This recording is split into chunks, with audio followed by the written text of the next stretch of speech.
নমস্কার বন্ধুরা, কেমন আছেন সবাই? আশা করি সবাই ভালো আছেন। আজকে কস্টিকাম নিয়ে সংক্ষেপে আলোচনা করব। কস্টিকাম রোগী বিশেষ করে একাঙ্গিক পক্ষাঘাত দেখা যায়। বিশেষ করে ডান দিকের এই সমস্যা বেশি পরিলক্ষিত হয়। রোগী নিদ্রাকালে অস্থিরতা অনুভব করে, না দাঁড়ালে অনেক সময় মল থেকে অসুবিধা হয়।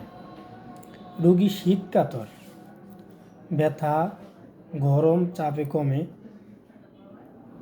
টেনে ধরার ন্যায় ব্যথা অনুভব হয়। শরীরের এখানে সেখানে অনেক আঁচিল থাকে, বিশেষ করে মুখমণ্ডলের মধ্যে।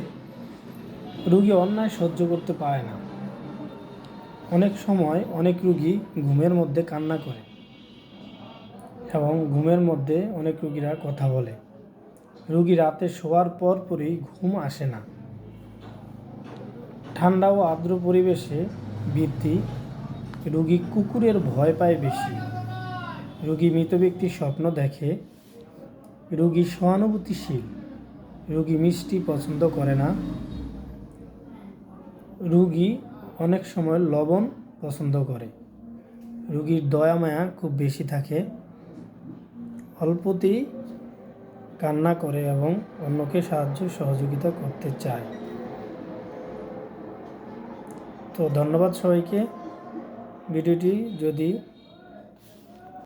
গ্রহণযোগ্য মনে হয় তাহলে অবশ্যই লাইক, কমেন্ট ও শেয়ার করবেন। ধন্যবাদ।